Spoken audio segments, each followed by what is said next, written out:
Par la foi, Moïse a quitté l'Égypte, sans être effrayé de la colère du roi, car il se montra ferme, comme voyant celui qui est invisible. Hébreux 11, 27. Il nous est dit expressément que le courage de Moïse provenait de sa foi. Et cela jette une vive lumière sur toute son histoire. Chaque pas en avant procédait d'une foi qui allait sans cesse croissant, parce qu'elle était sans cesse mise à l'épreuve. Moïse tint ferme parce qu'il voyait celui qui n'est visible que par la foi. Celui qui vient à Dieu doit croire qu'il est le rémunérateur de ceux qui le recherchent avec soin.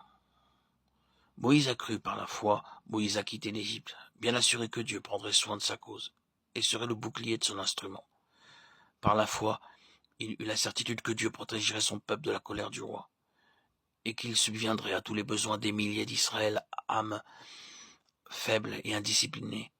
Par la foi, Moïse conduisit les Hébreux au désert, un désert qu'ils ne connaissaient pas. Ainsi Dieu était pour Moïse une réalité plus grande que les choses qu'on peut voir. Pour lui, l'invisible était plus réel, plus tangible que le visible. Comment aurait-il pu craindre la colère du roi d'Égypte, alors qu'il marchait sans crainte dans l'intimité du roi des rois? Par la foi, il fit la Pâque et l'aspersion du sang, afin que l'exterminateur ne touchât pas au premier-né des Israélites. La foi de Moïse. Elle fut comme le trait d'union entre la puissance de Dieu et le peuple d'Israël.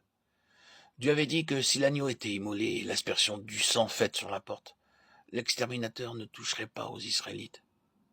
Moïse crut, et selon sa foi, il fut fait aux enfants d'Israël. Lorsque les jugements de Dieu frappent l'Égypte, il ne craint rien, ni pour lui, ni pour le peuple, puisqu'il se trouve à l'abri sous l'aspersion du sang de l'agneau immolé. Foi admirable que la sienne, et qui dépasse même celle d'Abraham. Abraham crut en Dieu pour lui-même et pour Isaac. Moïse, lui, croit en Dieu pour tout un peuple, pour la délivrance d'une nation.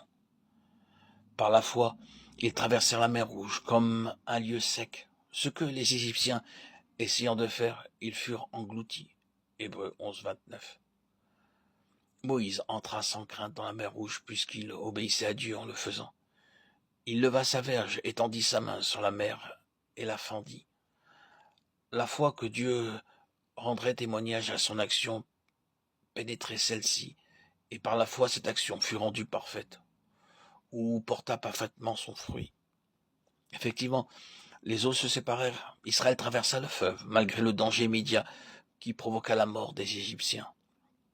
N'en va-t-il pas de même aujourd'hui? Et la foi peut-elle suivre un chemin qui, sans la parole du Dieu vivant, serait un chemin de mort? Les Égyptiens voulurent suivre Israël, et ils furent noyés.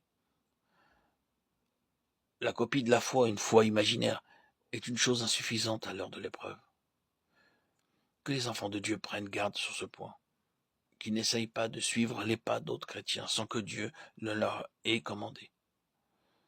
Donc, sans avoir l'assurance de la présence de Dieu, ce qui les conduirait infailliblement à la ruine. Ô foi, tu es vraiment la preuve des choses qu'on espère et la démonstration des choses qu'on ne voit pas. Si tu peux croire, toutes choses sont possibles à celui qui croit. Enfin, notons l'humilité de Moïse que nous révèle son attitude vis-à-vis de son beau-père Jéthro, quand celui-ci lui amena au désert sa femme Séphora et ses 2 fils. Moïse lui dit ce que Dieu avait fait, et Jéthro s'en réjouit.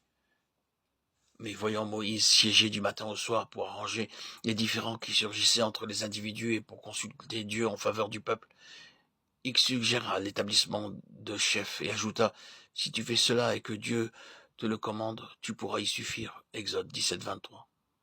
Nous voyons aussi que Jéthro devient comme l'une des mailles de cette chaîne d'événements qui conduisit Moïse toujours plus près de la montagne, en une communion toujours plus intime avec Dieu. Quel désordre dans le camp lorsque Moïse fut appelé au sommet de la montagne, où il resta 40 jours en la présence de Dieu. Si Jéthro n'avait pas donné ce sage conseil, et si l'humilité de Moïse, fidèle serviteur de l'Éternel, ne lui avait pas fait accepter, après qu'il eut consulté Dieu,